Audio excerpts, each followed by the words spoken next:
Masuk.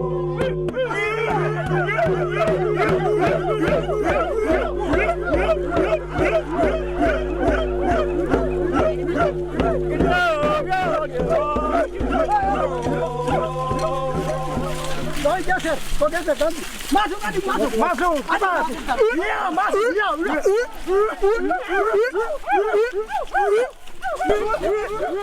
Kayu besi rawa sepanjang 17 meter ini disiapkan untuk membuat salib. Melihat panjangnya, timbul pertanyaan, siapakah yang akan disalib? Siapapun itu, pasti sesuatu yang lebih besar dari mereka.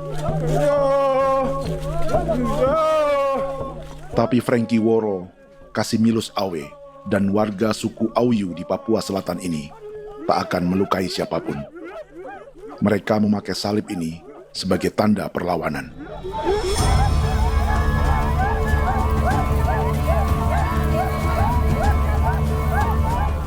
Yang mereka lawan memang lebih besar, yaitu pemerintah Republik Indonesia. Pemerintah sedang mengincar 2,5 juta hektar hutan orang Papua untuk proyek tanaman industri pangan dan energi.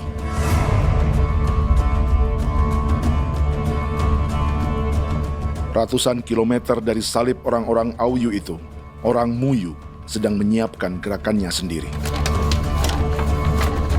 Tapi kali ini dalam bentuk sebuah pesta. Pesta yang disiapkan oleh marga Kimco Jinipjo selama 10 tahun.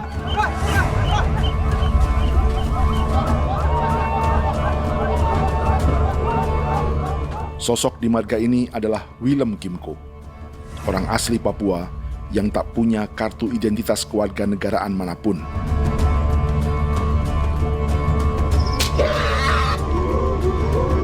Pesta adat ini sudah cukup langka, tak hanya di Papua, bahkan di kawasan Pasifik dan peradaban Melanesia.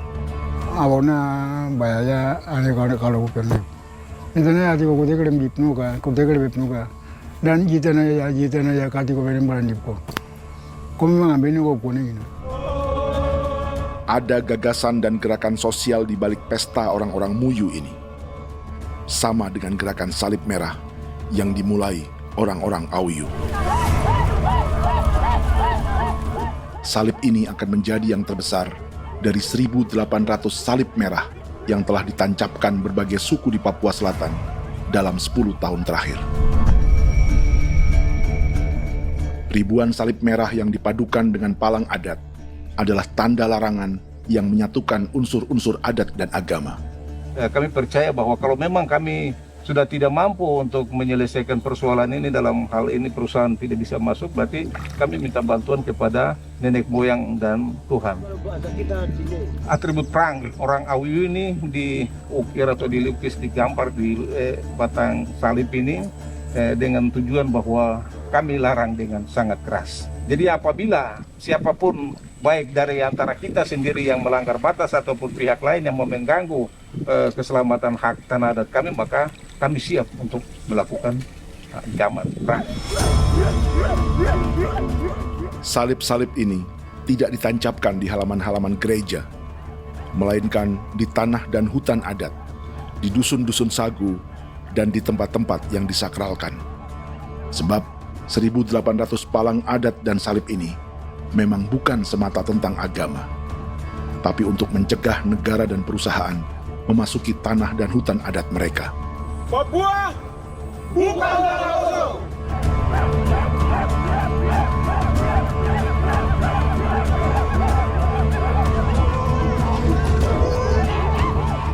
Di zaman TikTok ini, kami ingin menceritakan semua ini lewat film yang pendek.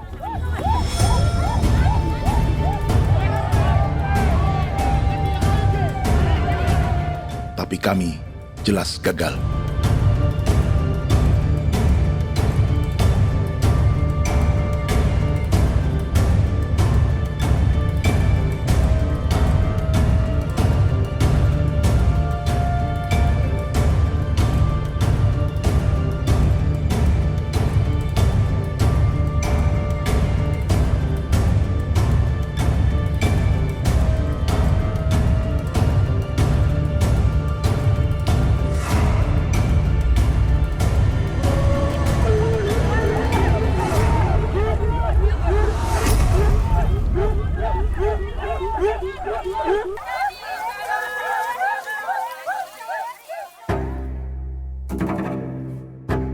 Di planet ini, ada 5 pemilik hutan hujan tropis terluas yang tersisa. Kongo di Afrika, Brazil, Peru, Bolivia, dan Indonesia.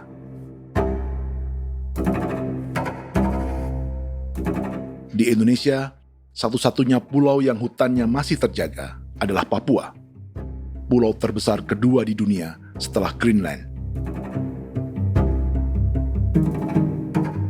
Lewat sejarah kolonialisme yang panjang, pulau ini kini dikuasai 2 negara. Bagian barat oleh Indonesia yang juga dikenal sebagai West Papua, dan bagian timur menjadi Papua Nugini. Dan tepat di perbatasan ini, di bagian Indonesia, sedang terjadi proyek pemusnahan hutan terbesar di dunia.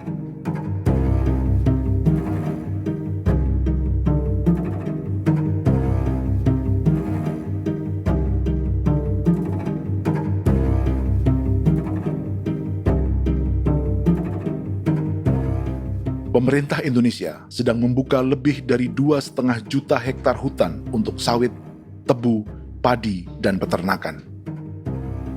Ini disebut proyek strategis nasional untuk lumbung pangan dan energi yang jadi ambisi 3 presiden. Bagian terbesar direncanakan untuk mencetak sawah seluas 1,3 juta hektar.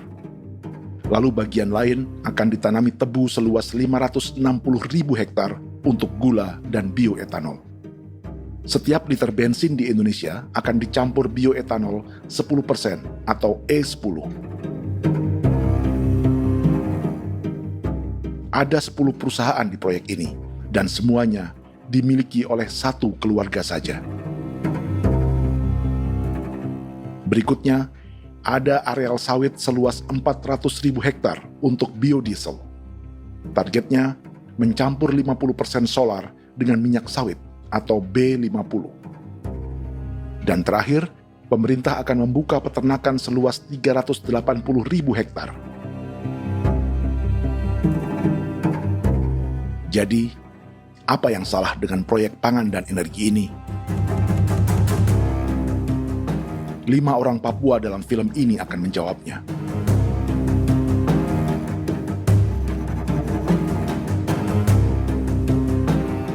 Yang pertama adalah Yasinta Moiwen dari suku Marin.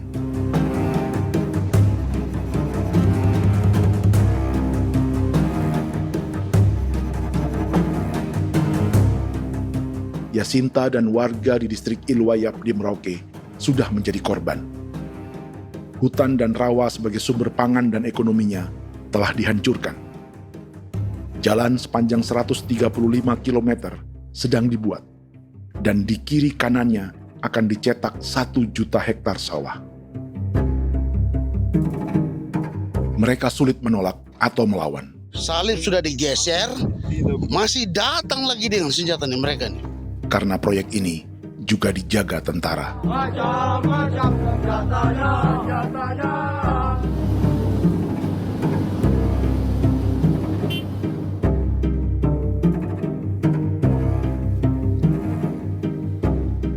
Yang kedua adalah Natalis Buer di distrik Tanah Miring, Merauke.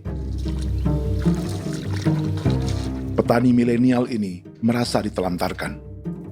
Sebab setelah hutannya diubah menjadi sawah, sebagian sawah-sawah ini tak tergarap. Orang asli Papua seperti Natalis tak punya modal untuk benih, pupuk, perawatan, hingga ongkos panen.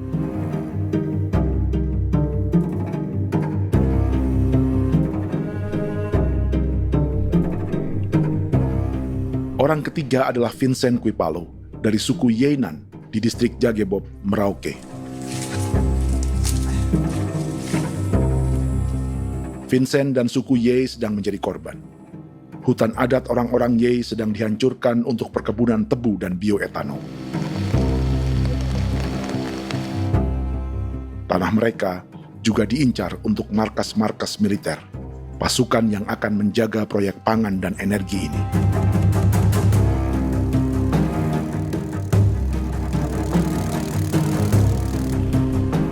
Yang keempat adalah Frankie Woro dari suku Auyu di distrik Fofi, Kabupaten Bovendigul. Hutan dan tanah mereka terancam perluasan perkebunan sawit untuk campuran biodiesel atau B50. Orang-orang dari suku Auyu ini adalah calon korban. Merekalah salah satu pelopor gerakan Palang Adat dan Salib Merah. Meski kadang berseberangan dengan gereja yang mereka anggap lebih mendukung pemerintah dan perusahaan.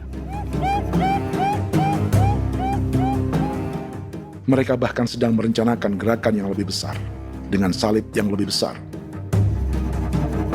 Tanah milik Somu Sobisiba itu bahwa tanah ini diciptakan oleh Tuhan dan memberikan warisan kepada kami. Kami ini hanya hak jaga.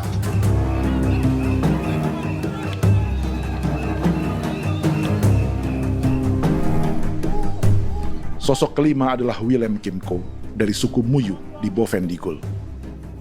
Tokoh adat dari Muyu ini hidup di garis belakang proyek negara, sehingga belum menjadi korban. Tapi mereka sedang bersiap menghadapi segala kemungkinan. Tinggal di belantara dan perbatasan membuat sebagian mereka tak punya status kewarganegaraan. Tapi mereka telah hidup jauh sebelum ada Indonesia atau Papua Nugini.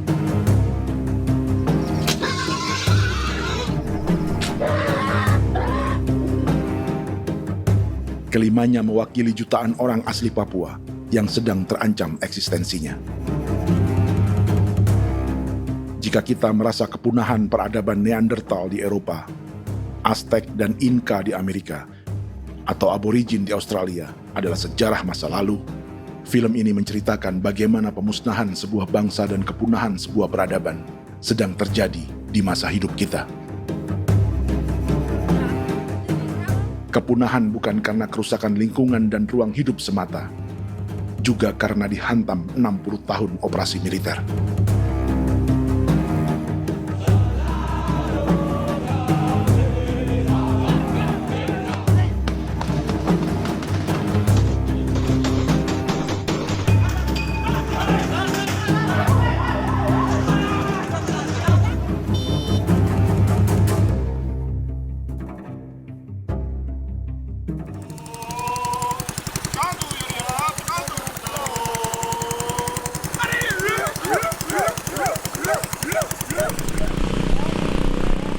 Frankie Woro dan orang-orang Auyu sedang berburu.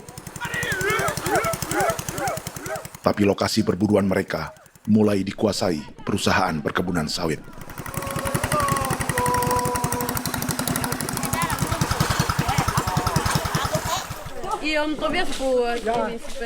Kita akan menuju arah ke Inabusu. Di sana kami akan masuk di wilayah konsesi perusahaan PT Indo Asiana Lestari, dan di situ ya ada survei-survei mereka yang mereka pernah lakukan, tapi juga kami ada lakukan tanda-tanda sasi di sana.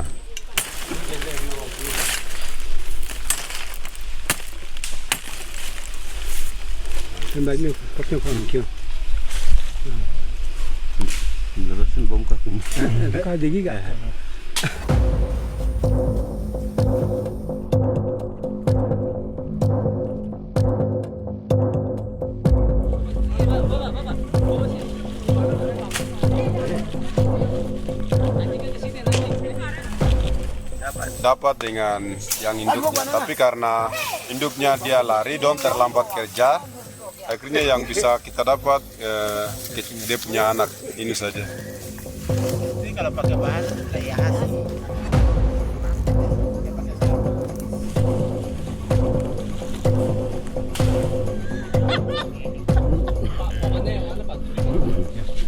Pohon ini pohon bitanggur, dia punya kayu ini kita biasa gunakan untuk kerja perahu, dan juga kulit depu getanya itu kita pakai untuk kerja ini, panah-panah ini lem, jadikan lem ini, panah-panah. Hutan ini adalah supermarket bagi suku Auyu. Juga lumbung pangan atau bank untuk menyimpan deposito kekayaan alam. Hutan juga tempat yang penuh dengan sejarah suku, situs budaya, dan tempat-tempat sakral. Inilah yang sedang mereka pertahankan dari incaran pemerintah dan perusahaan. Untuk semua alasan ini, mereka menancapkan ribuan salib merah.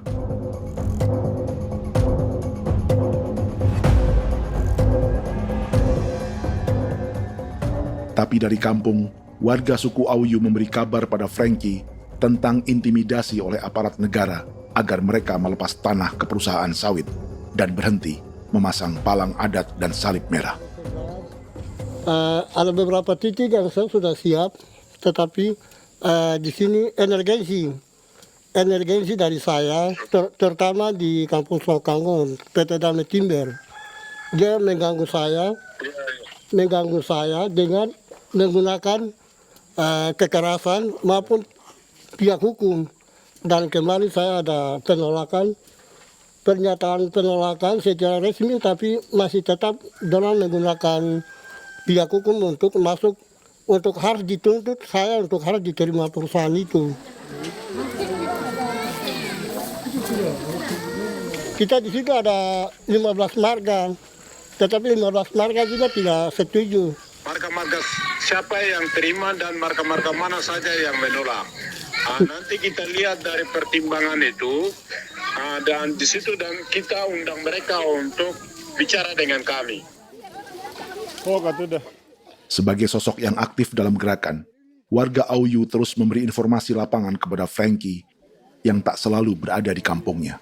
Izin pernyataan yang mereka paksa saya untuk tanda tangan itu, tapi sementara saya tidak tanda tangan. Data semua ada di tangan saya. Ya. Baik, kalau gitu itu lebih bagus karena tanda tangan itu yang berbahaya. Iya. Tanda tangan itu yang lebih berbahaya karena sekarang ini modern dan canggih, dan itu yang mereka biasa pakai untuk tipu muslihat. Mereka biasa pakai itu di tanda tangan itu. Betul. Dari Bambisa juga di Sofia dia masuk untuk memaksakan kami marga untuk harus menerima perusahaan itu. Tapi kemarin kami sudah menolak. Babinsa nama bosku. Oh, ya. Itu yang sekarang strategi militer yang sekarang mereka pakai. Jadi yang penting masyarakat itu yang benar-benar mau menolak siap dukung ketua marga siapa yang nanti tampil. Ini adalah peta konsesi sawit untuk biodiesel dalam proyek strategis nasional. Dan di distrik Fofi inilah, orang-orang Auyu hidup dari sungai dan hutan. Tapi Frankie di Bovendigul masih lebih beruntung. Setidaknya dibandingkan Yasinta Moyen di Merauke yang sudah kehilangan hutan dan rawanya.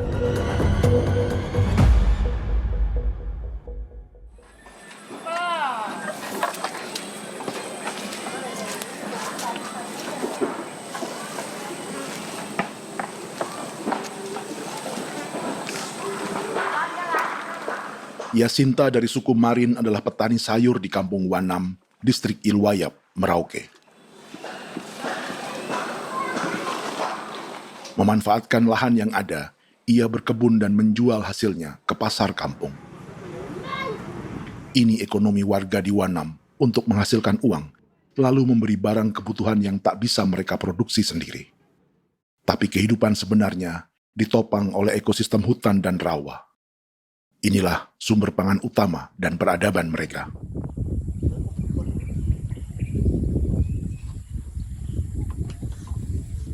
Namun ketenangan ini diusik ketika tiba-tiba Juli 2024, di Pelabuhan Wanam datang ratusan alat berat untuk proyek pangan dan energi pemerintah.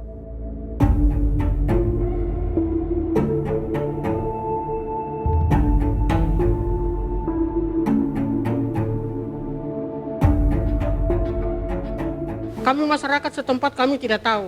Kami kaget pagi-pagi kapal sudah ada di pelabuhan kami.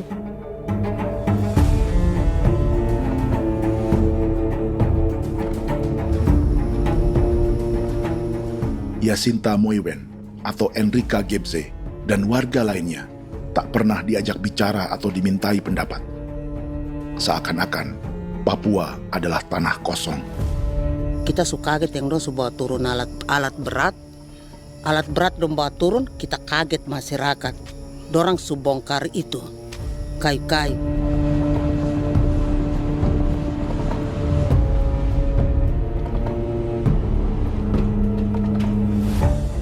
Bersamaan dengan alat-alat berat itu, juga berdatangan tentara Indonesia untuk mengawal proyek pembukaan hutan milik Jacinta.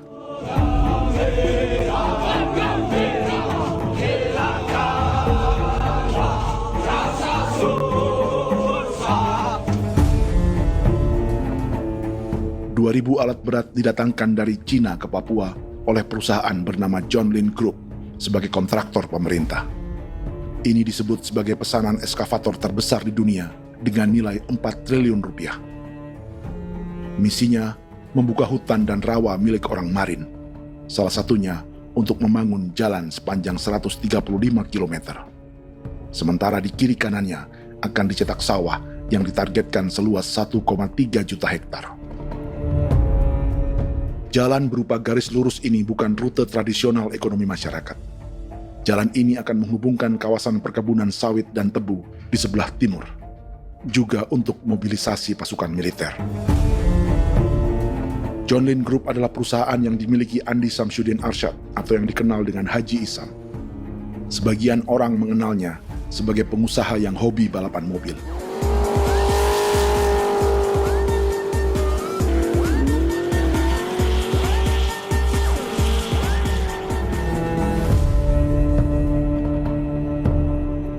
Tapi di Kalimantan, ia berbisnis batu bara, perkebunan sawit, pengolahan karet, penerbangan, perkapalan, dan biodiesel. John Lin Group kini juga menjadi pemilik perkebunan tebu dan pabrik gula terbesar di Indonesia. Sayapnya melebar dari Kalimantan hingga ke Bombana, Sulawesi Tenggara. Perkebunan tebu, pabrik gula, dan industri bioetanol inilah yang juga sedang dikembangkan di Papua. Foto ini adalah momen ketika Isam bersama kerabatnya, Menteri Pertanian Amran Sulaiman dan Menteri Pertahanan Syafri Samsudin meluncurkan program biodiesel atau B50 di Kalimantan Selatan. B50 artinya setiap 1 liter solar, 50%-nya akan dicampur minyak sawit.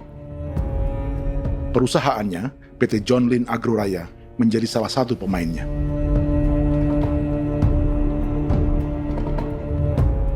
Sepanjang tahun 2025, saham PT John Lin Agroraya pernah naik hingga 700%.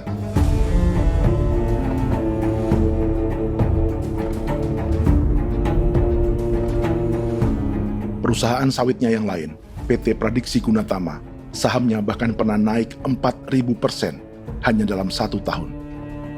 Dari harga saham ini saja, nilai kekayaan keluarga Isam diperkirakan mencapai 100 triliun rupiah lebih, menjadikannya salah satu keluarga terkaya di Indonesia dan salah satu pemain penting industri bioenergi. Dan di Papua Selatan inilah sebagian sawit-sawit untuk mendukung program B50 akan ditanam. Inilah tanah orang-orang Wambon, Muyu, Marin, Yei, atau Auyu seperti Frankie Wor.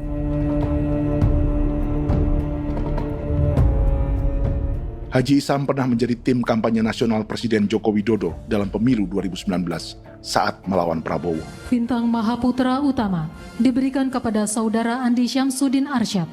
Beliau berjasa luar biasa dalam mendorong pertumbuhan ekonomi daerah maupun nasional. Setelah menjadi presiden, Prabowo memberi gelar kehormatan Bintang Mahaputra Utama pada Isam.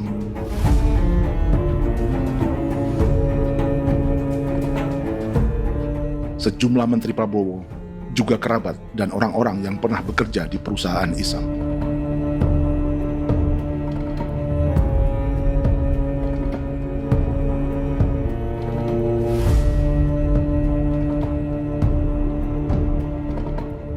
Lawan sebesar inilah yang sedang dihadapi Jacinta di kampung Wanam, Merauke. Atau petani perempuan lain seperti Enrika Gebze. Jadi alam kita ini sudah rusak. Jadi kita itu biasa jalan dari sini tuh harus pasang jerat di situ, harus cari makan di situ lagi. Itu tempat-tempat itu pasang-pasang jerat, tempat babi, rusa, sekarang sudah tidak ada lagi.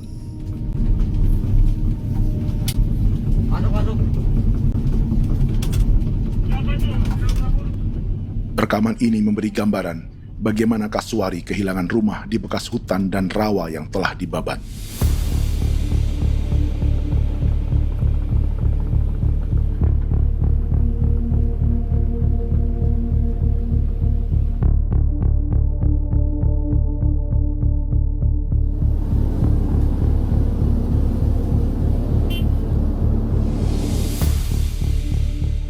Keterlibatan tentara dalam proyek pangan dan energi di Papua memakai dalih bahwa ancaman terhadap negara kini tak hanya perang secara militer, tapi juga melalui pangan dan energi. Kementerian Pertahanan pun terlibat karena proyek ini dianggap operasi militer selain perang. Jadi tugas kamu adalah menjaga sumber cadangan pangan nasional. Macam-macam senjatanya, Proyek ini menambah panjang alasan mempertahankan kehadiran tentara di Papua dalam 60 tahun terakhir. Saat ini, jumlah tentara Indonesia di Papua mencapai 56.000 personel, atau ada 1 tentara untuk setiap 100 orang Papua. Bandingkan dengan rata-rata nasional, di mana hanya ada 1 tentara untuk 696 penduduk Indonesia. Itu belum termasuk polisi. Artinya, 1 orang Papua dijaga lebih banyak senjata dari rata-rata penduduk Indonesia.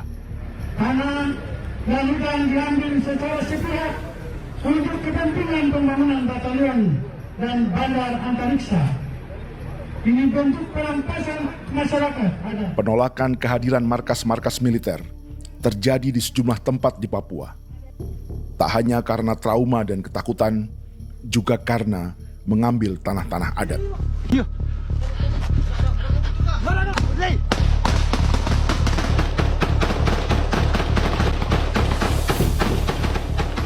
Salah satu alasan mengapa militer terus ditambah di Papua, karena masih ada perlawanan dari Organisasi Papua Merdeka atau OPM selama 50 tahun terakhir.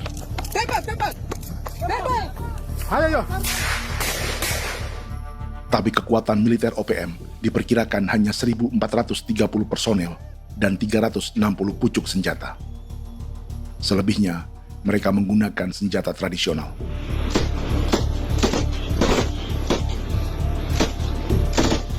Dengan demikian, kekuatan tentara dan polisi di Papua 58 kali lebih besar dari gerilyawan Organisasi Papua Merdeka.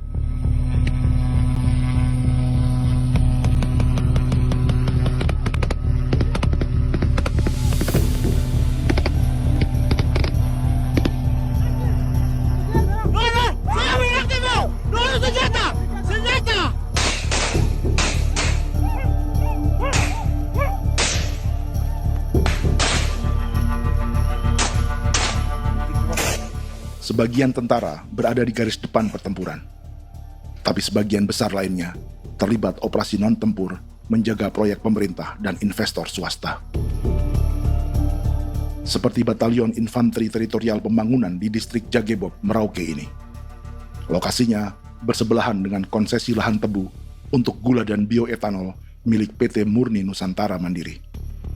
Baik perusahaan maupun markas militer, keduanya mengambil hutan milik suku Ye dari marga Kuipalo. Tapi orang datang tanam ini saja di sini, tanam Papa Nama ini. Victor Kuipalo menunjukkan apa yang terjadi.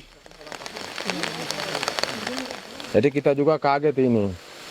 Nah, kalau ini Papa Nama ini memang ini Papa Nama ditanam tapi bukan haknya mereka yang ini. Ini hak kami di sini, hak dusun kami, marga Kuipalo yang punya hak dusun ini. Setelah memasang patok, alat berat mulai bekerja untuk membangun markas militer di tanah orang Ye.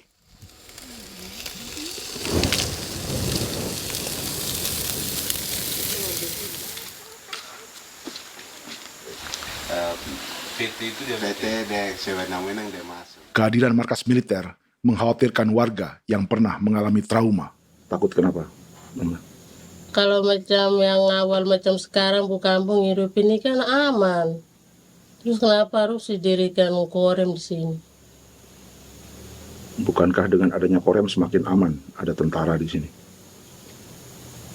Kalau untuk kampung kayaknya tidak bisa aman kalau ada tentara, paling masyarakat dipukul itu ini. Kalau kampung hidup begini malah saya sejahtera dan saya punya masyarakat. Apa pernah ada pengalaman buruk sebelumnya dengan tentara di daerah sini? Ada yang cerita waktu pos-pos di sini tuh di 13, 12 itu zaman katanya Patimura. Memang kasihan. Malah kita punya orang ini yang dianiaya betul, dipukul. Disuruh kerja bakti tidak mau atau lama mencari, namanya kita pangkur sagu itu butuh waktu 1 minggu. Kalau lama begitu ya paling diseret apa pukul itu. Operasi militer Indonesia di Papua dimulai tahun 1962 lewat Operasi Trikora. Tapi perlawanan bersenjata pertama di Papua baru dilakukan tahun 1965 di Manokwari. Nanti tanggal 1 Mei jam 12.30 pemerintahan di Irian Barat mutlak akan jatuh di tangan.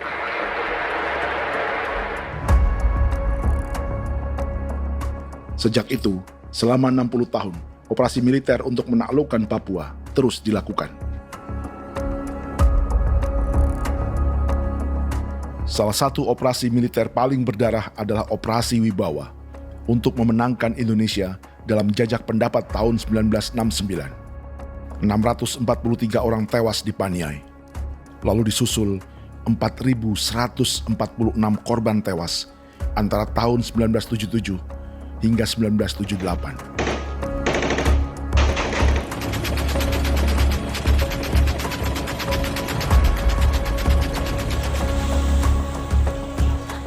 Operasi militer ini menimbulkan gelombang pengungsian hingga kini. Dewan Gereja Papua mencatat 103.000 orang menjadi pengungsi pada tahun 2025 dan nyaris tak diberitakan media-media Jakarta.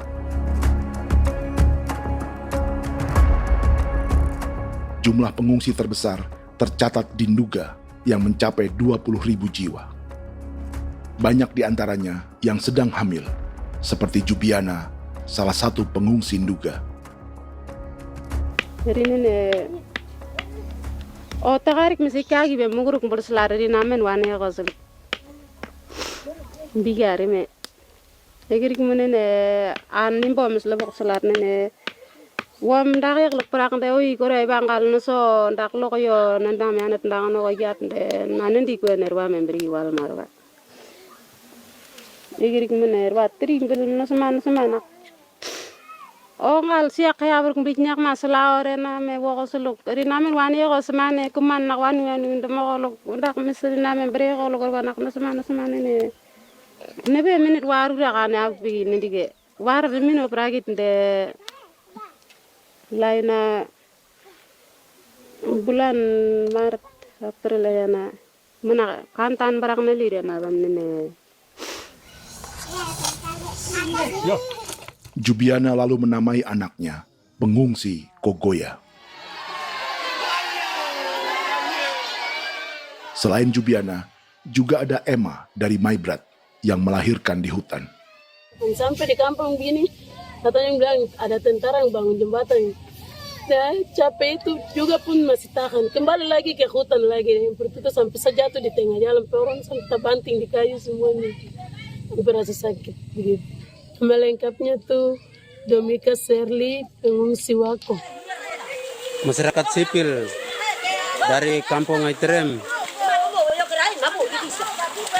sementara mengungsi karena kampungnya sementara dikuasai oleh TNI Polri.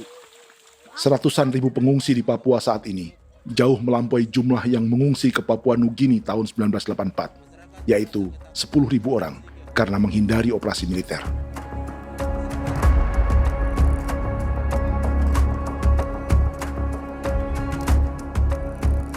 Bersamaan dengan operasi militer, eksploitasi sumber daya alam Papua juga dilakukan sejak masuknya tambang emas dan tembaga Freeport pada tahun 1967.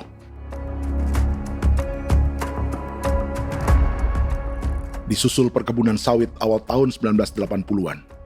Lalu ada perburuan buaya untuk diambil kulitnya. Sebelumnya, ada eksploitasi gas alam di Teluk Bintuni, pencarian besar-besaran kayu gaharu, atau pembukaan hutan tanaman industri. Ini belum termasuk perburuan dan perdagangan ikan arwana di selatan Papua, penebangan kayu merbau dari hutan-hutan Jayapura, emas di Blok Wabu Intan Jaya, bahkan nikel di pulau-pulau kecil Raja Ampat. Dan kini, dalam skala yang belum pernah terjadi dalam sejarah, Papua dipaksa mencetak sawah, tebu untuk bioetanol, dan sawit untuk biodiesel.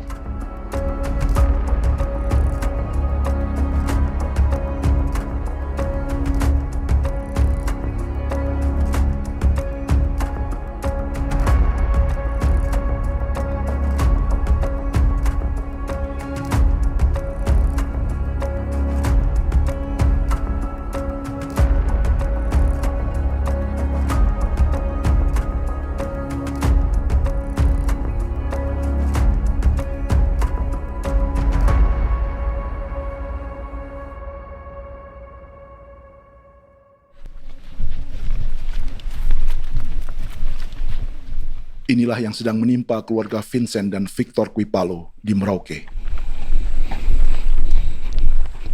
Hutan mereka diambil untuk markas militer dan industri perkebunan, PT Murni Nusantara Mandiri. 1 dari 10 perusahaan yang diberi konsesi untuk menanam tebu dan memproduksi gula serta bioetanol seluas 52.000 hektar.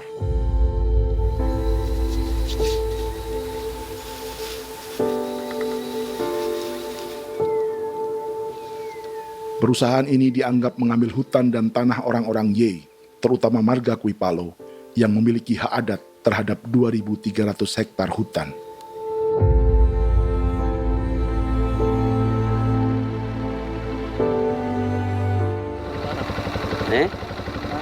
Tentara? Tentara. Oh iya, tentara.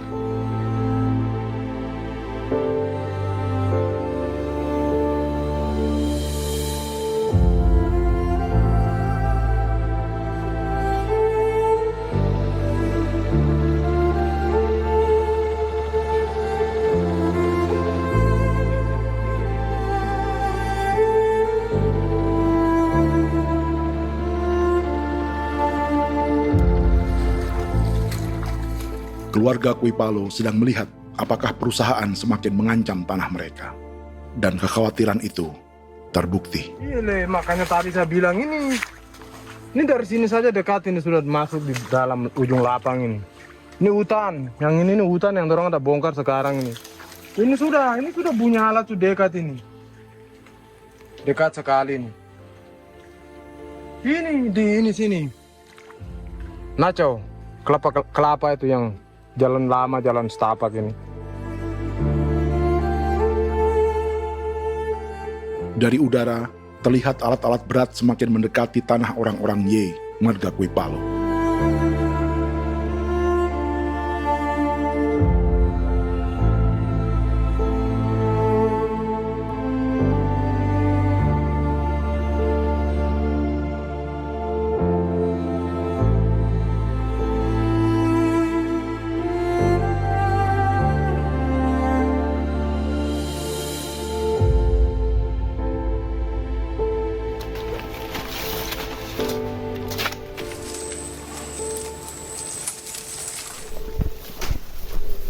Keesokan harinya, Victor dan kerabatnya memberi tanda cat merah di pohon-pohon yang berada di batas tanah mereka.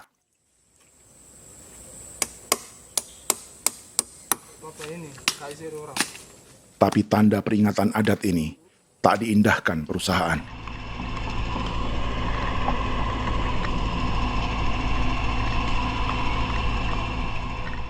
Dua bulan kemudian, perusahaan tetap memasuki tanah marga Kuipalo. Sama-sama. Kami manusia, kau lihat. Tapi kita sudah sakit hati sekali saya kasih tahu adik. Sudah masuk. Baik ini kalau pikiran berubah lagi hari ini. Kami juga punya tangan, hanya beda rambut. Mister itu juga. Wah, buka. Tidak.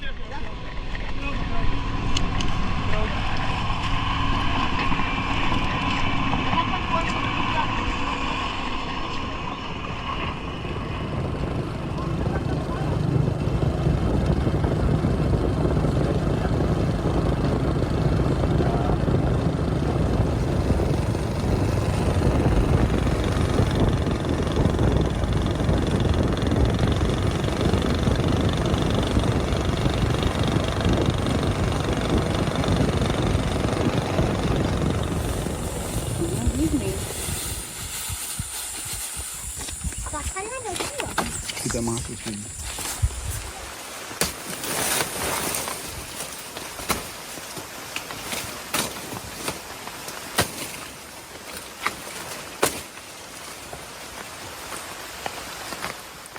Jadi ya untuk itu seperti saya katakan tadi, apakah lebih baik kita tidak usah ada kah atau bagaimana, kita pisahkan, pisahkah dari negara ini kah? Jangankan tuh, saya kemarin bicara sama Daniel, datang sama saya dengan persoalan Kodam ini, saya bilang Pak Daniel kalau lebih baik saya ngungsi ke Papua Nugini. Dia bilang, aduh Bapak jangan begitu. Ya memang, kalau tidak bisa menghargai kami, lebih baik pilihan yang itu yang saya memilih. Lebih baik saya pindah dari sini. Saya mengungsi ke Papua Nugini, di negara tetangga. Masih di long. Apa? Oh, ini. Karena saya bilang sama Kapolsek Pak, Agustus ini, 17 Agustus saya tidak kasih naik bendera merah putih. Saya bendera ada, nanti saya taruh di meja. Bendera saya ada. Karena saya punya pikiran percuma kita ini merasa bahwa kita hidup di bawah naungan merah putih. Ternyata merah putih tidak lindungi kami. Tidak anggap kami sebagai kami rakyatnya. Dia lambang negara. Dan kami menghargai lambang negara itu. Ternyata lambang negara ini, kita bernaung di bawah lambang negara ini, kita tidak dilindungi. Hak kita tidak dihargai.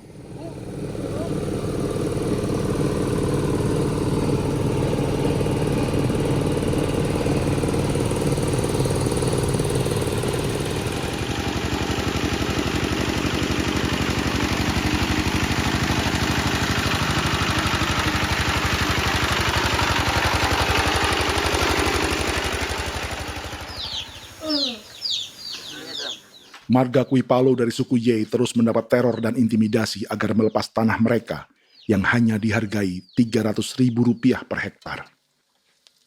Tapi mereka tidak berjualan tanah. Makanya mama itu tidak suka untuk lepas tanah. Untuk apa? Baru di dalam hutan itu ada obat-obat tradisi.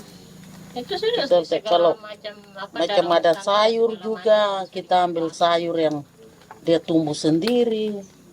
Jadi kita ini mau kemana, kalau itu sudah digusur, ya habis. Kita ini jadi penonton. Jangan sampai kita ini duduk minta di jalan. Jadi kita tidak mau seperti itu. Makanya tanah itu kita tidak melepas. Tapi mungkin orang lain tuh dia senang saja. Lebih baik saya pegang uang merah dulu.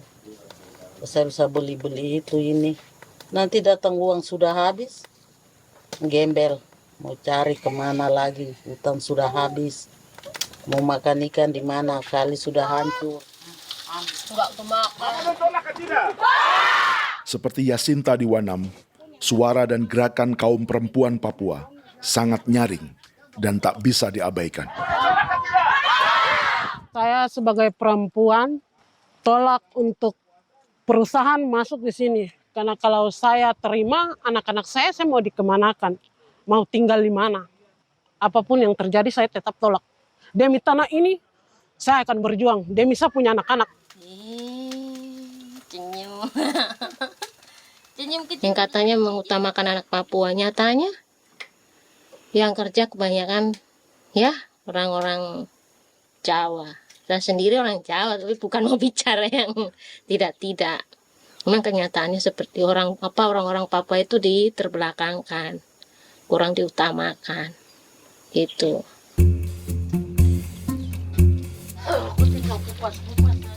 Proyek food estate seperti mencetak sawah, bukannya tak diikuti warga Papua.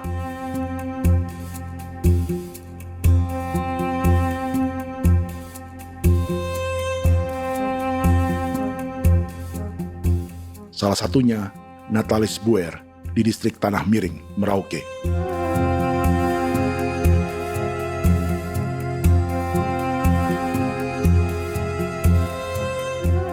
Setelah menghabisi hutan, pemerintah Indonesia mencetak sawah untuk tanaman padi karena beras mulai menjadi makanan pokok menggantikan sagu.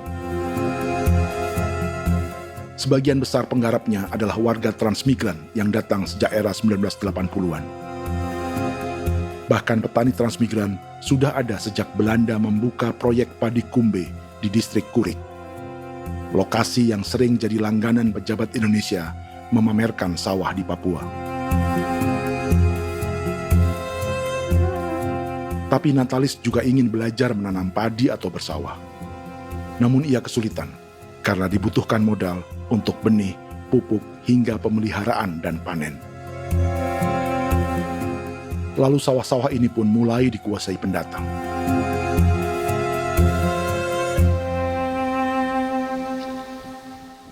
Tapi sejauh ini di kampung kami ini yang saya lihat memang ada kelompok kami punya di sini yang sudah tergabung dalam Gapoktan, kemudian masuk dalam optimalisasi lahan.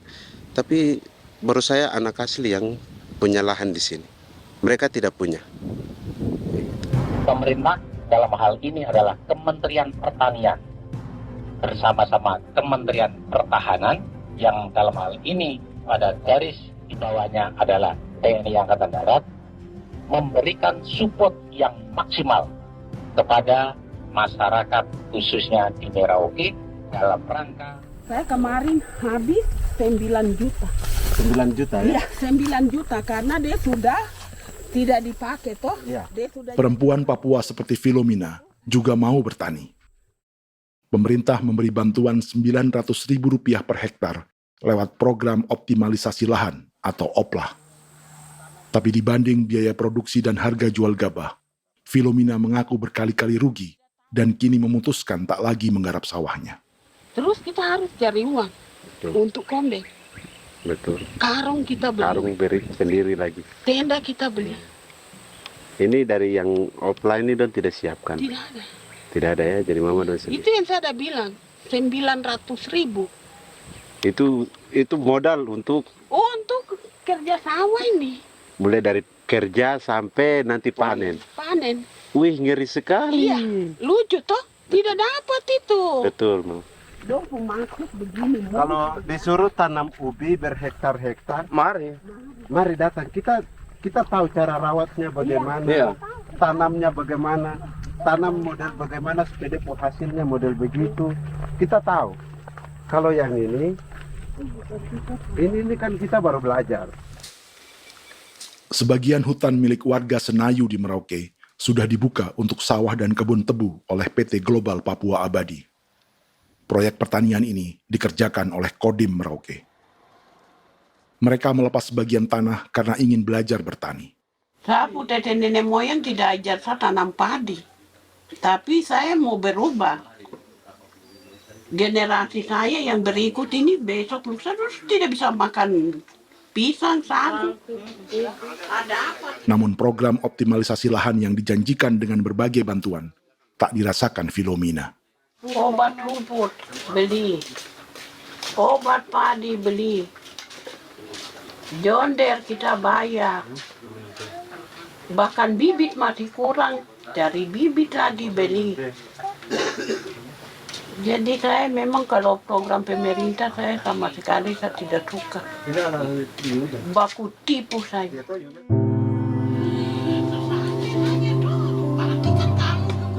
Mereka merasa ditinggalkan sendiri, jatuh bangun belajar bertani padi. Sementara sumber pangan dan air yang semula mudah didapat, kini telah berganti sawah dan kebun tebu. Dulu kita masih bisa jalan, nanti masak di kali, pakai air kali. Minum pakai air kali. Sekarang, kok mau masak? Tidak ada air, Air sudah susu, mau minum tidak bisa. Sudah dengan obat.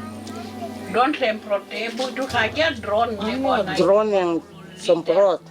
Saya lihat di itu.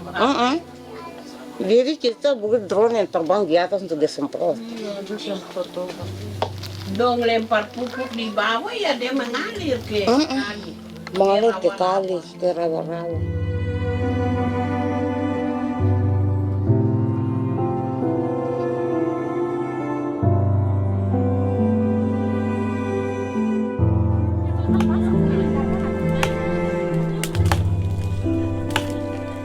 Seperti pertanian sawah bagi orang Bali atau Toraja, Bagi orang Auyu dan suku-suku lainnya di Papua Selatan, sagu juga bukan semata tentang pangan.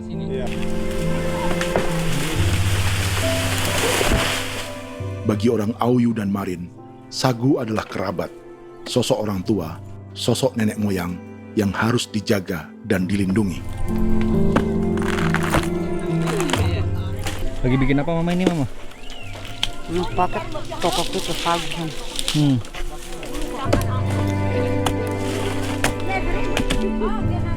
Itu orang tua kami, orang tua nenek moyang kami yang korban dirinya kemudian menjadi pohon sagu untuk kebutuhan hidup kami. Kami diingatkan oleh leluhur, sagu itu tidak boleh digusur dan tidak boleh diganggu dengan cara apapun, dan di dalam rangka kepentingan apapun tidak boleh. Kamu harus bela, bahkan sampai nyawa pun harus menjadi taruhan demi membela keselamatan keberadaan sagu di atas tanah ini.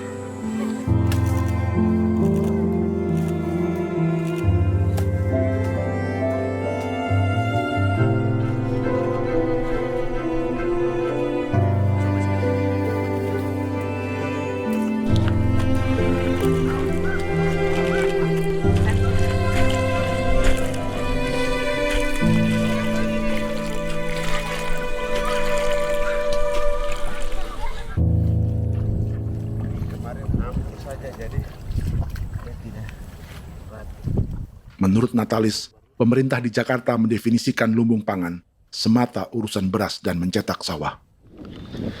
Sebenarnya orang Papua itu bukan tidak bisa bertani. Kami tanam ubi itu bagian dari pertanian. Nah, pertanian yang dimaksud oleh pemerintah itu harusnya selalu itu kalau bisa pemerintah harus spesifikkan pertanian apa yang dimaksud, pertanian tanam padi atau pertanian tanam ubi, petasan dan lain-lain. Ini yang harus dispesifikkan dulu. Begitu, sehingga tidak menjustifikasi kami orang asli Marin bahwa kami tidak bisa bertani, bukan. Kami buka kebun besar-besar di sana, bahkan bermeter-meter, ratus-ratus meter pakai sekop, bukan pakai ekskavator, tapi ini pakai skop. Itu pertanian, begitu. Bagi Natalis, alih-alih memaksimalkan sawah-sawah yang sudah ada untuk petani Papua, pemerintah selalu membuka hutan baru, seperti dikerjakan perusahaan John Lynn Group dan melibatkan tentara. Padahal, sejarah keterlibatan militer dalam proyek food estate atau cetak sawah adalah sejarah kegagalan yang bertubi-tubi 4 presiden selama 30 tahun terakhir.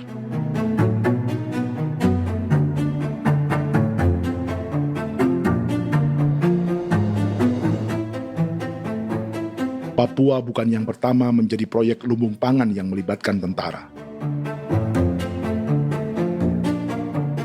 Kalimantan telah menjadi korban 30 tahun sebelumnya.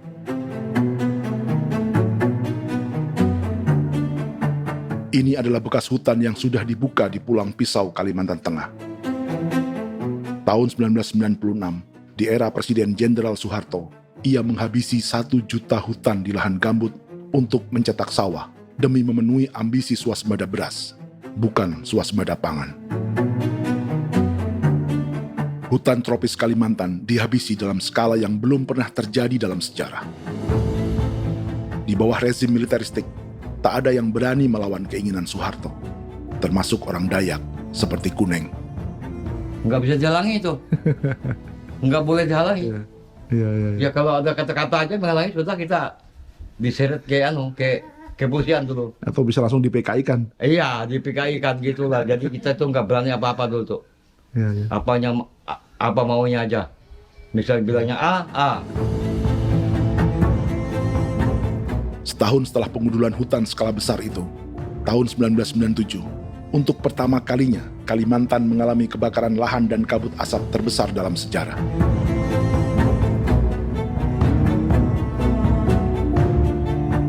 Sebagai ilustrasi, ini kondisi kabut asap tahun 2015.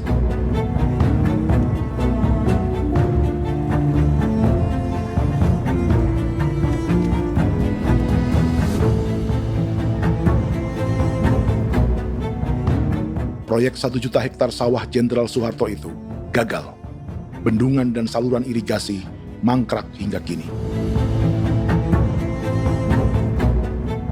Mei 1998, rezim Soeharto tumbang, 2 tahun setelah ia menumbangkan jutaan hektar pohon di Kalimantan. Setiap tahun, lokasi ini menyumbang kebakaran dan kabut asap yang merugikan jutaan orang. Sawah yang berhasil di Kalimantan justru bukan sawah yang dibangun Jenderal Soeharto, melainkan yang dirintis para transmigran sejak era 1980-an. Sawah-sawah inilah yang ikut digarap oleh militer di era Presiden Joko Widodo. Dan hasil dari proyek food estate Presiden Jokowi itu sama sekali jong nih, nggak ada harapan lagi sudah seperti ini. Tapi Jokowi terus memperluas area food estate hingga 16.000 hektar. Presiden Jokowi juga menyerahkan urusan lumbung pangan ini kepada Prabowo yang saat itu menjadi Menteri Pertahanan. Salah satunya di Kabupaten Gunung Mas, Kalimantan Tengah, untuk membuka perkebunan singkong seluas 31.000 hektar.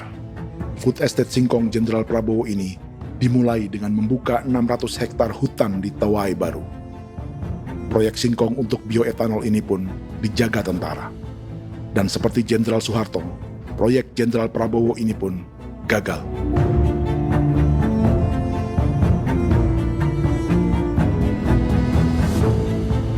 Dengan reputasi ini, Joko Widodo dan Prabowo justru sedang membuka 2,5 juta hektar di Papua.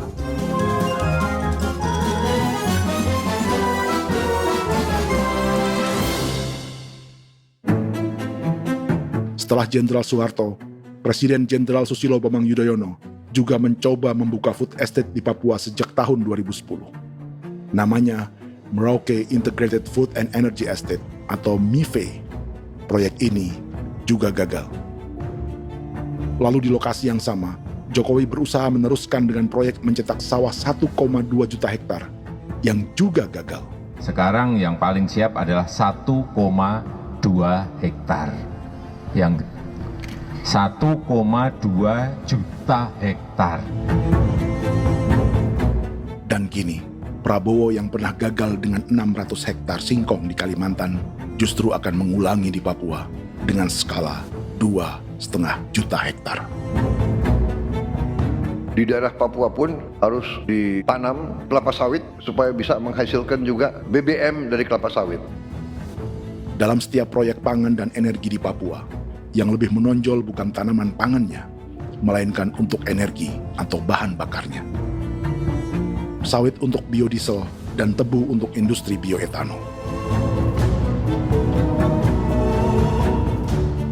Ada 10 perusahaan yang diberi konsesi hingga 0,5 juta hektar untuk tebu. Dan 10 perusahaan itu dimiliki oleh 1 keluarga saja.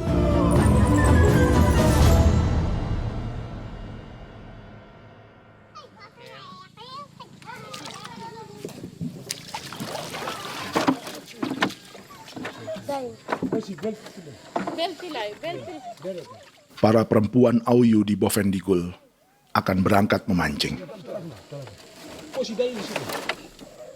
Priska Beni membantu menyiapkan perahu.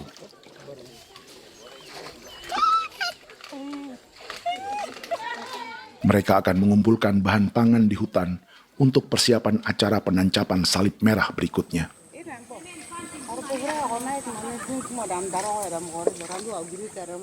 Priska sudah mengambil posisi memancing.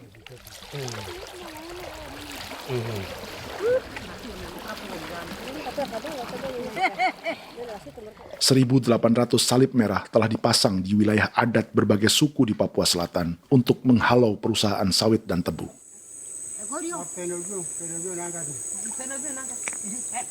Maria Tebung yang paling muda datang membawa hasil. 2 ekor ikan gastor alias gabus toraja.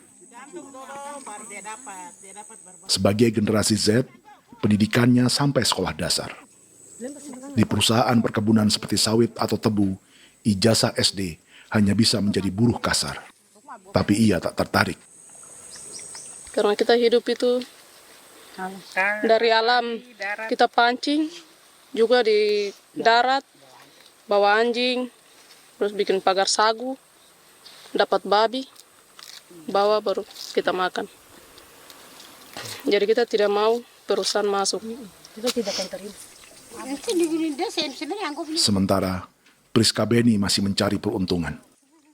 Tapi baginya, menjadi nelayan di Sungai Fofi masih lebih baik daripada bekerja 9 tahun di perkebunan sawit. Sudah pengalaman, jadi kita tidak mau lagi.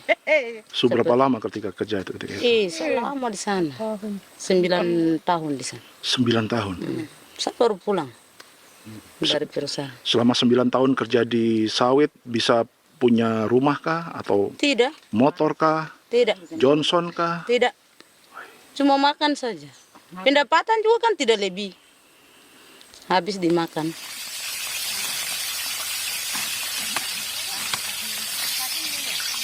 Satu minggu libur berapa hari?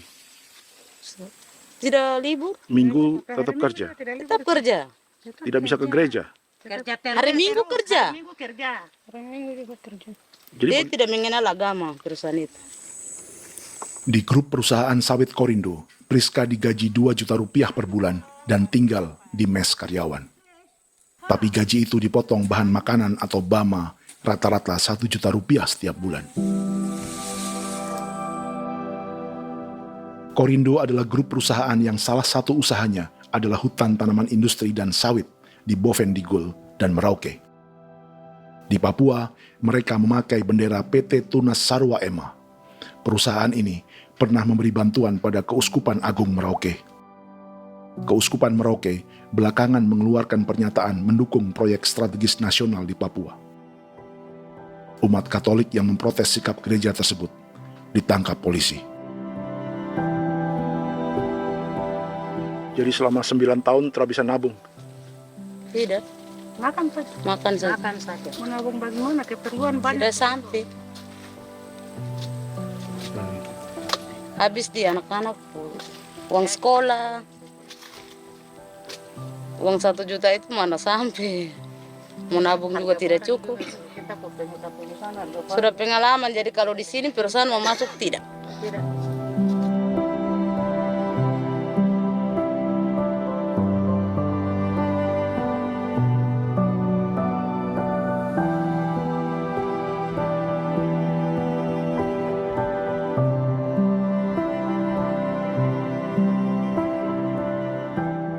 Dan menu makan siang seperti ini agaknya sulit bagi buruh sawit atau tebu yang digaji 2 juta rupiah per bulan. Generasi Z seperti Maria Tebung atau generasi milenial seperti Priska Beni punya matematika ekonominya sendiri. Sawit untuk biodiesel atau tebu untuk bioetanol tak akan ada bedanya bagi mereka.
Perkebunan tebu 1,5 juta hektar di Merauke adalah ide 3 presiden untuk menggenjot penggunaan bioenergi sebagai campuran bahan bakar fosil. Selain swasembada pangan, swasembada energi di daerah Papua pun harus ditanam kelapa sawit supaya bisa menghasilkan juga BBM dari kelapa sawit.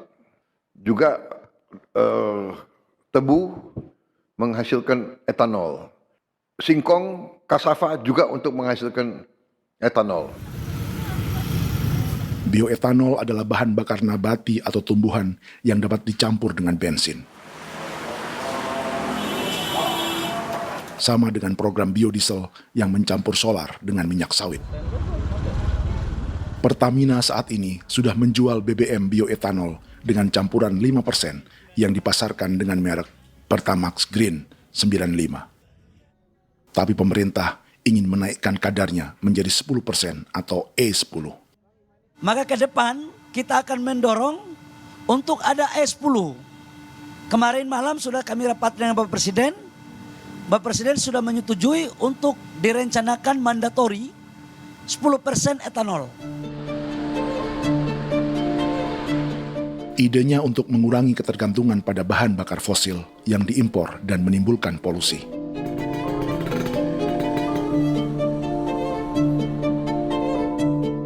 Tapi bioetanol bukannya tak mengorbankan lingkungan, hutan, rawa, dan manusia. Karena program E10 membutuhkan 7,3 miliar liter bioetanol, maka lahan yang dibuka untuk menanam tebu bisa mencapai 1,3 juta hektar. Sementara saat ini, luas perkebunan tebu di Indonesia hanya 500 sampai 600 ribu hektar. Artinya, butuh lahan baru hingga 800 ribu hektar untuk menanam tebu. Dan 500 ribu hektar diantaranya sedang dibuka di Papua. Hutan yang tadinya untuk menumbuhkan pangan, berubah jadi tanaman untuk bahan bakar di jalanan. Kecepatan pulihnya hutan beradu dengan jumlah dan kecepatan kendaraan di jalanan.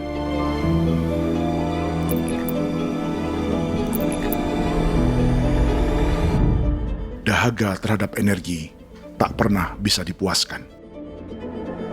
Setelah minyak sawit untuk biodiesel, dunia kini merambah singkong, jagung, dan tebu untuk bioetanol. Benua Amerika, Eropa, sebagian Afrika, hingga separuh Asia kini mulai memakai bioetanol sebagai campuran bahan bakar.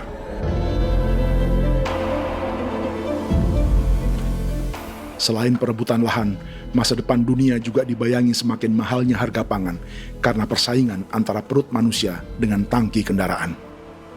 Ini adalah lokasi perkebunan tebu dan bioetanol PT Murni Nusantara Mandiri yang mengancam tanah Vincent Quipalo dan orang-orang Ye di Merauke.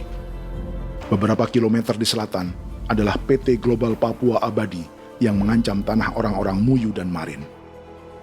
Dua perusahaan ini adalah bagian dari 10 perusahaan yang mendapat konsesi lahan untuk tebu dan bioetanol di Merauke.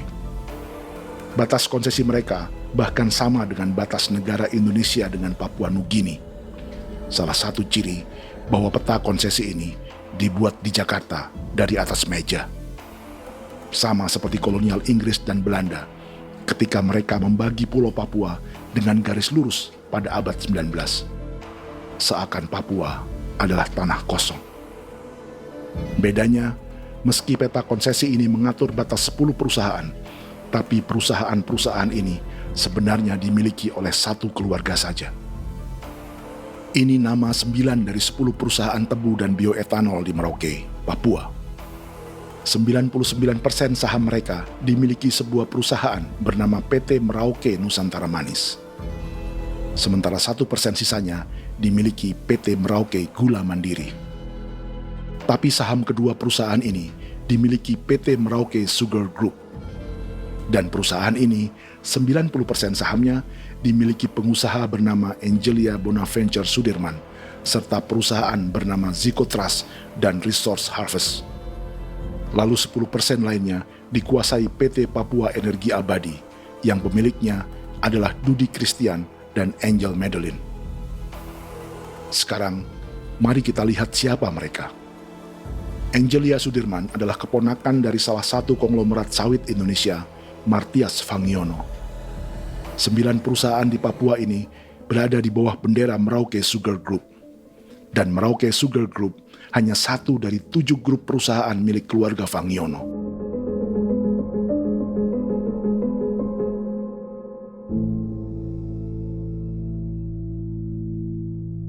Ini Martias Fangiono.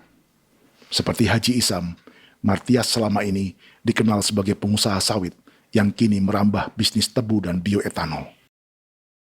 Ini momen saat penanaman perdana tebu di Merauke bersama Presiden Joko Widodo Juli 2024. Di sini juga ada anak Martias Fangiono, yaitu Wirastuti Fangiono. Wirastuti adalah salah satu yang menonjol dari keluarga Fangiono.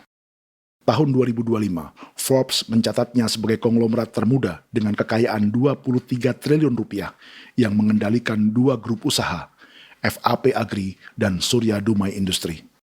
Keduanya adalah perusahaan sawit dan biodiesel. Anak dan bapak ini adalah investor utama bagi Jokowi dan Prabowo untuk proyek tebu dan bioetanol di Papua. Sementara yang ini adalah mertua Sitorus, pemilik raksasa agribisnis dunia, Wilmar International, yang juga memegang konsesi sawit di Papua lewat berbagai perusahaan. Tapi mertua kini memakai bendera baru, yaitu KPN Corporation atau Karunia Prima Nastari. KPN inilah yang memiliki kelindan bisnis dengan keluarga Fangiono untuk proyek tebu Merauke. Apalagi grup Wilmar yang didirikannya juga pemain gula utama di Australia. Tahun 2010, Wilmar membeli 100% saham perusahaan gula terbesar Australia, Sucrogin. Akuisisi senilai 1,5 miliar dolar Amerika ini langsung menjadikan Wilmar salah satu pemain tebu terbesar dunia.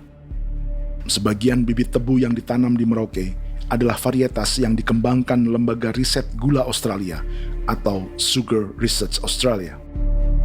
Sugar Research Australia lalu menjalin kontrak pengembangan bibit dengan PT Global Papua Abadi milik Fangiono.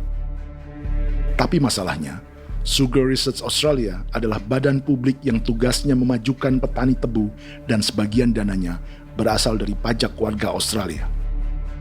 Itu artinya, warga Australia membiayai pengembangan bibit tebu untuk investor dan pemerintah Indonesia. Dokumen ini menunjukkan bahwa lembaga yang dibiayai warga Australia itu pernah memiliki kontrak penyediaan bibit dengan PT Global Papua Abadi milik keluarga Fangiono. Kontrak itu baru berakhir pada November 2024. Artinya, saat Presiden Jokowi dan keluarga Fangiono menanam bibit tebu pada Juli 2024 ini, kontrak itu masih berlaku. Nama lain dalam keluarga ini adalah Siliandra Fangiono, yang pada tahun 2024 dijuluki Raja Sawit Termuda dengan kekayaan 39 triliun rupiah dalam catatan Forbes. Ia mengendalikan grup First Resources. Secara umum, keluarga Fangiono memiliki 20 perusahaan di Sumatera, 32 perusahaan di Kalimantan, 1 di Jakarta, 2 di Singapura, dan 25 perusahaan di Papua. Di Papua, perusahaannya tersebar dari Sorong, Mapi, hingga Merauke. Para politikus dan pejabat Indonesia terus membesarkan konglomerasi, meski Martias Fangiono pernah divonis 1,5 tahun penjara karena kasus pembalakan liar dan kebun sawit ilegal tahun 2007. Sementara tahun 2022, Wilmar terlibat kasus korupsi ekspor minyak sawit dan divonis mengembalikan kerugian negara 11,8 triliun rupiah.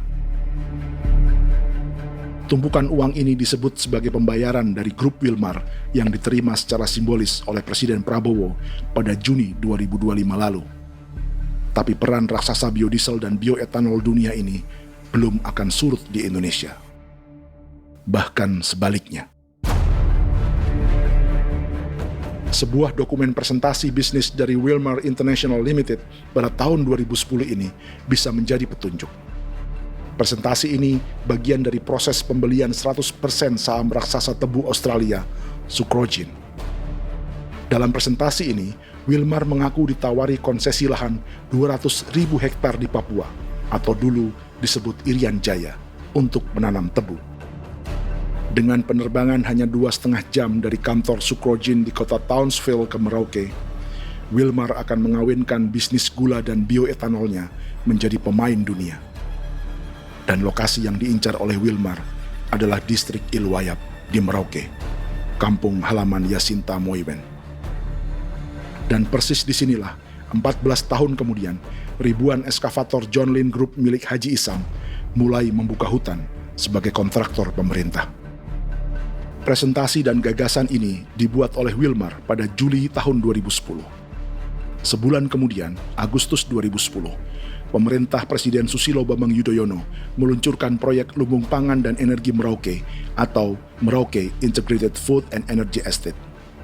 Targetnya membuka lahan 1 juta hektar dalam 5 klaster yang masing-masing 200.000 hektar.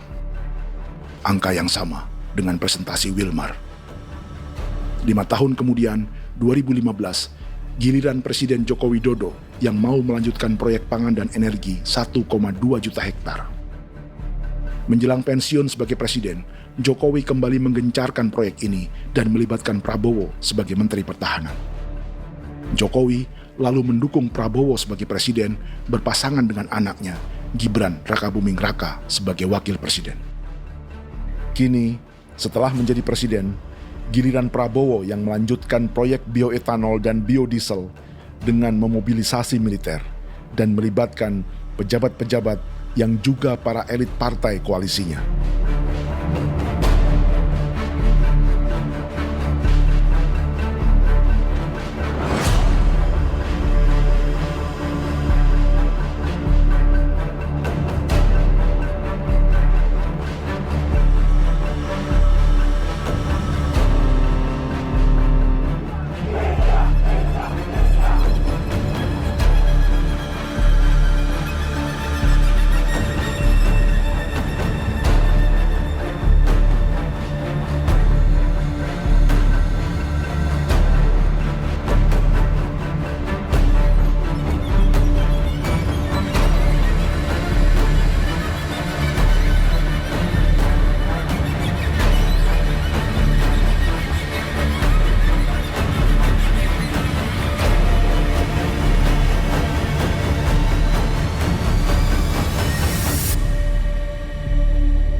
...300 tahun lalu, hutan-hutan di Pulau Jawa dalam waktu singkat berubah menjadi perkebunan tebu di bawah rezim kolonial Belanda. Taninya dipaksa menanam tebu. Dari kolonialisme dan politik tanam paksa itu, Belanda memperkaya negara dan para investornya. Tak puas membuka hutan untuk perkebunan di Jawa dan Sumatera, kolonial Belanda menanam tebu hingga di Suriname dan mengerahkan ribuan orang Jawa sebagai buruh pada tahun 1890. Inggris yang sudah menguasai negara seluas India dan Papua Nugini pun masih menanam tebu jauh di tengah Samudra Pasifik, di tanah orang-orang Fiji. Lalu memindahkan puluhan ribu orang India menjadi buruh di sana.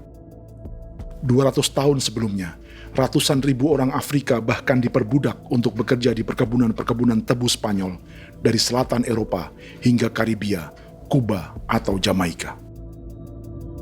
Jika dulu tebu menjadi gula atau emas putih, kini cerita kolonialisme tebu berlanjut di Papua untuk bahan bakar nabati atau bioetanol. Dan seperti semua cerita tentang kolonialisme, akan ada yang berpesta dan ada yang membayar.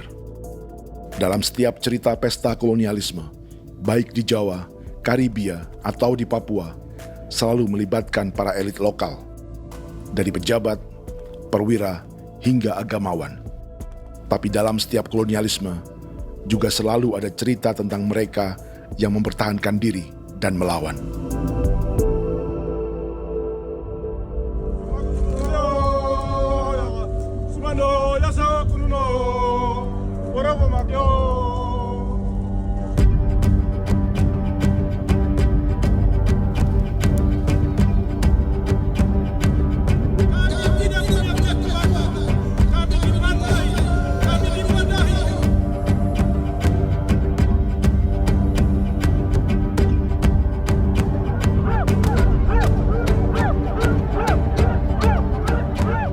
Dalam sejarah Gereja Katolik banyak pemimpin-pemimpin yang adalah tanda petik itu adalah Judas-Judas juga.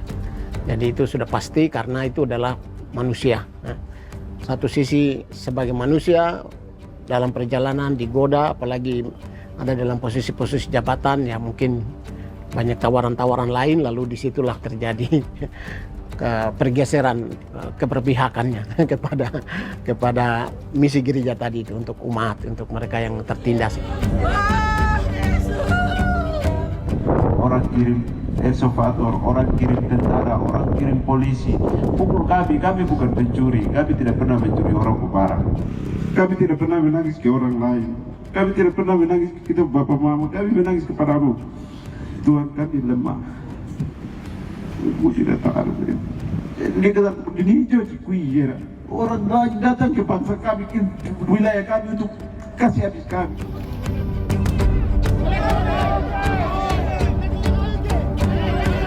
Ya Hakimam Dehi, Ya Hakimam Dehi, Bono Ya Hadigul Dehi, Bono Ya Hadigul Dehi. Kita buat saksi seperti begini untuk menolak perusahaan apapun yang masuk di tanah kami. Kalau kita kasih, kita bikin rusak sekarang, kita punya generasi berikutnya mau dapat kemana. Jadi kita nyatakan sikap di sore hari ini, kami tolak. Apa yang dilakukan pemerintah untuk PSN adalah kejahatan. Pemerintah bagian dari kejahatan, aktor perusak dan pembunuh terhadap negara, terhadap alam, hutan, terhadap manusia. Jadi negara jadi aktor pembunuh. Jadi Pilatusnya siapa? Negara, pemerintah Jakarta ini. Tanah Wiu bukan tanah kosong. Masyarakat tanah kami rasakan. Perusahaan tolak. Lihat asal.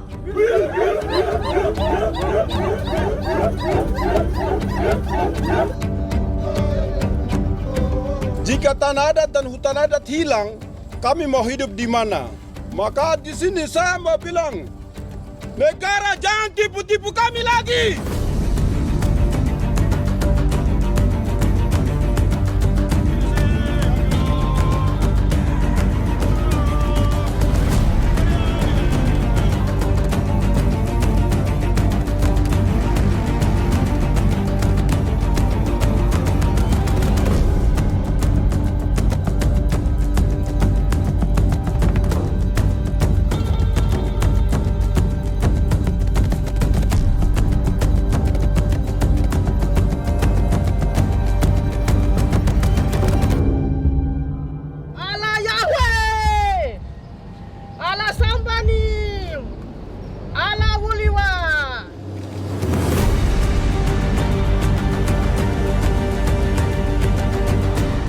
Kalau kami dianggap orang Papua itu bagian daripada Republik ini, tolong hargai kami. Dengan adanya PSN, PT John Lindrop yang sudah menerobos tanah kami dan hutan kami, merusak alam kami. Itu yang kami datang ke Jakarta jauh-jauh dari Papua. Kami mau bersuara kepada Bapak Presiden Prabowo Subianto, di mana keadilan untuk masyarakat Papua. Tolong lihat masyarakat Papua yang sudah mati. Kami bersepakat menyatakan, 1. Gereja-gereja di Indonesia mendukung masyarakat adat yang menolak proyek strategis nasional di tanah Papua. 2. Gereja-gereja di Indonesia menolak militerisme dan otoritarianisme di Indonesia.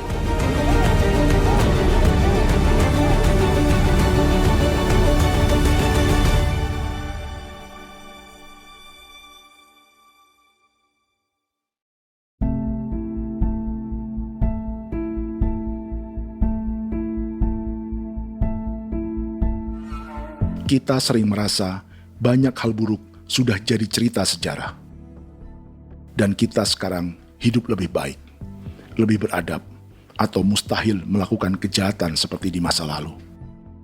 Kita tidak lagi menghukum mati orang dengan memenggal kepalanya. Kita menembaknya atau menyuntik racun agar tertidur dan mati. Tapi ada hal-hal yang tak berubah. Salah satu pembantaian yang kuat di ingatan kita adalah kejahatan Nazi atau genosida di Rwanda.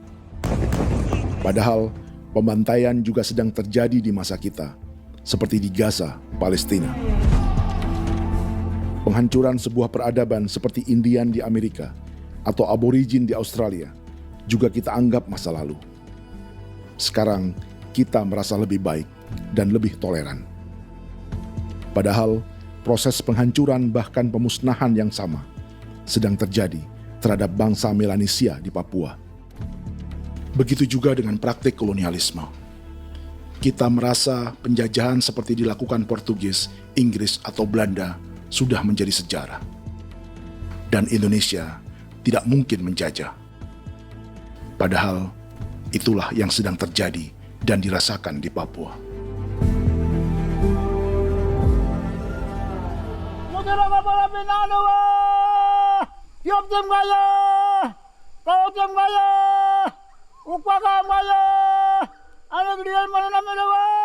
Jalannya sejarah ini disadari Willem Kimco di pedalaman Bovendigol, Papua.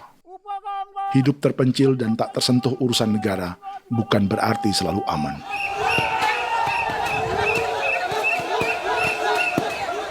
Untuk sampai di tempat ini, orang-orang Muyu menempuh 2 hari berjalan kaki mengarungi hutan, lembah, dan sungai. Termasuk mereka yang datang dari perbatasan Papua Nugini. Mereka berkumpul untuk memenuhi undangan pesta adat yang disebut Awon Atatbon atau Pesta Babi. Yang mengundang adalah marga Kimco Jinipjo. Yang dituakan di marga ini adalah Willem Kimco. Ia tak punya kartu tanda penduduk dan kewarganegaraan manapun, baik Indonesia atau Papua Nugini. Tahun 1984, 10.000 orang Papua, terutama suku Muyu, mengungsi ke Papua Nugini untuk menghindari operasi militer Indonesia, termasuk Willem Kimco.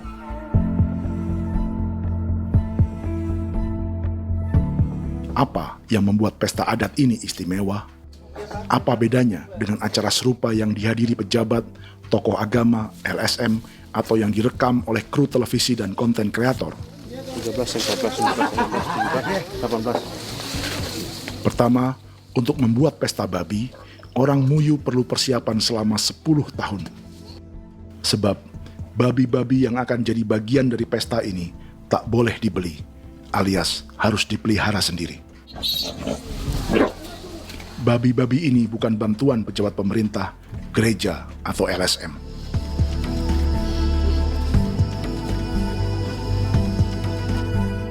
Yang kedua, babi-babi ini tidak dipelihara di kandang. Jadi punya nama babi ini kah? Harimau. Harimau? Harimau. Dia kulit dengan ini bulu di harimau, macam harimau begitu yang kasih nama harimau. Setelah diberi nama, mereka dilepas liarkan di hutan sejak kecil.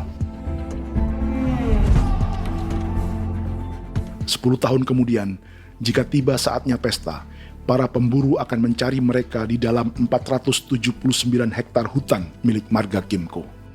Suku atau marga lain tak akan mencurinya di hutan, karena mereka sudah punya babi dan wilayah masing-masing. Itu artinya, mereka harus tetap menjaga dan mempertahankan hutannya, agar babi-babi bisa hidup. Demikian juga dengan lahan pangan mereka, yang menumbuhkan sagu, keladi, atau aneka sayuran.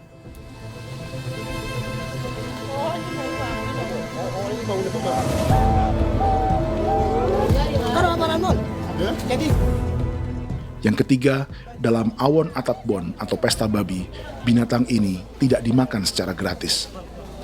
Setiap marga atau klan dalam suku Muyu akan membayar jerih payah tuan rumah menjaga hutan dan memelihara babi.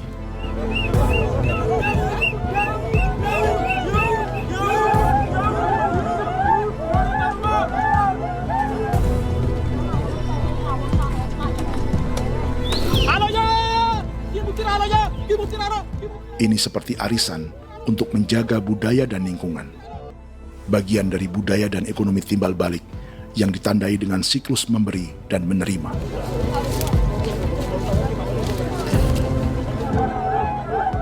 Ini juga cara orang Muyu membangun dan memperluas aliansi. Awon bet begul bet, ulan yau kando bet, asat bet anani, asat bet yang lihat anani, ado amten anani, menini tu na jaga, kepo kemo ko di mana. Kepo kemo mayat nih.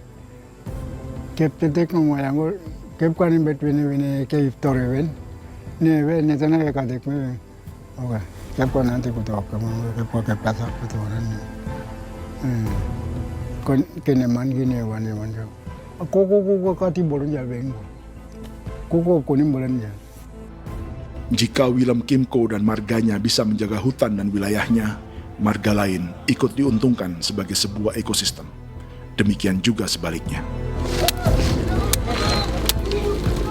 Alasan keempat, mengapa pesta babi ini memiliki tempat khusus dalam peradaban orang Muyu, karena Willem Kimco khawatir peradaban mereka akan punah, menyusul ancaman terhadap ekosistem dan hutan. Setiap marga atau klan harus mengkonsolidasi diri dan membangun aliansi.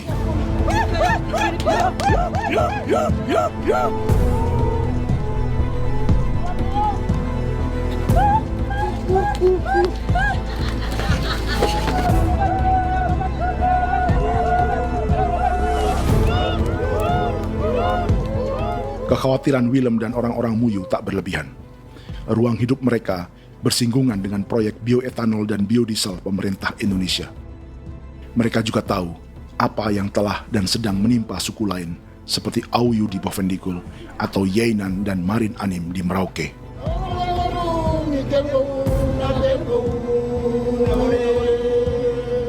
Jika suku-suku lain menggunakan palang adat dan salib merah sebagai gerakan perlawanan, orang-orang Muyu memakai pesta babi untuk mempersiapkan diri dan konsolidasi. Sebab, berbeda dengan saat mengungsi tahun 1984, kali ini yang datang ke tanah orang-orang Muyu tak hanya tentara, juga alat-alat berat bersama para pebisnis pangan dan energi. Awan